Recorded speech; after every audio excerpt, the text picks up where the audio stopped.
నమస్తే, నేను సుధాకర్, మీ జనసేన పార్టీ. ఇప్పుడు పెద్దిరెడ్డి గారి వివాదం ఏదైతే ఉందో, ఆయన అడవులు ఆక్రమించుకోవడం, దానికి పట్టాలు తెచ్చుకోవడం, కొంత పట్టాలు లేకుండా ఉండడం, ఇవన్నిటికి సంబంధించిన పవన్ కళ్యాణ్ గారు మొన్న చిత్తూరు పర్యటనలో హెలికాప్టర్లో వెళ్ళి తన వీడియో తీసి బయట పెట్టడం అందరికీ తెలిసిన విషయమే.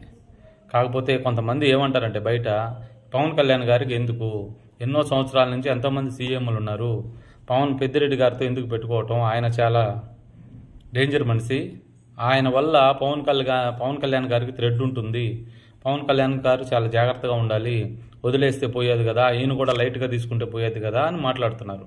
ఎన్ని రోజులు అలా, ఎంతమంది అలా లైట్గా తీసుకోవాలి, ఎన్ని రోజులు అలాంటి ఆ దుర్మార్గాన్ని పెంచుతూ చూస్తూ ఉండాలి?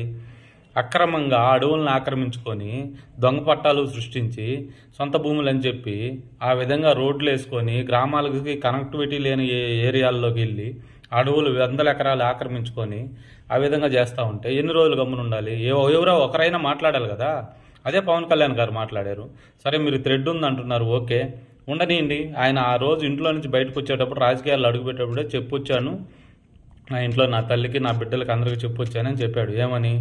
నా జీవితం ఏ రోజు ఎలా ఉంటుందో తెలియదు, నేను ఒక డేంజర్ జోన్లోకి అడుగు పెడుతున్నాను, మీరు మాత్రం జాగ్రత్తగా ఉండండి అని ఆ రోజే చెప్పి వచ్చాను అన్నాడు. ఆయన ఇంకెవరిని లెక్క చేయాల్సిన అవసరం లేదు. ఆయన పని అంతా పారదర్శకంగానే ఉంటుంది.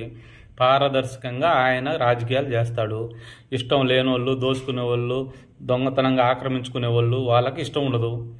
కొంతమంది ఉంటారు కదా నీతి నిజాయితీ పరులు, వాళ్ళు హర్షిస్తారు. ఒకవేళ ఆయనకి థ్రెడ్ ఉంటే ఉండనండి, ఏమవుతుంది? చెప్పాడు ఆయన, అదే అన్నిటికీ తెగొచ్చు అనేసి. ఎలా జరగాలని ఉంటే అలా జరుగుద్ది. కానీ చూస్తూ ఉండాలంటే కష్టం కదా. ఎవడూ మాట్లాడకుండా ఏళ్ల తరబడి చంద్రబాబు నాయుడు గారే అప్పుడు 2001-2 సంవత్సరాల్లోనే పట్టాలు తెచ్చిచ్చారు, అప్పుడే చంద్రబాబు నాయుడు గారు ఏం చేయలేకపోయారు అని అంటే, సరే, అప్పుడు అది, ఇప్పుడు ఇది. అప్పుడు పవన్ కళ్యాణ్ గారు లేరు కదా, ఇప్పుడు ఉన్నారు.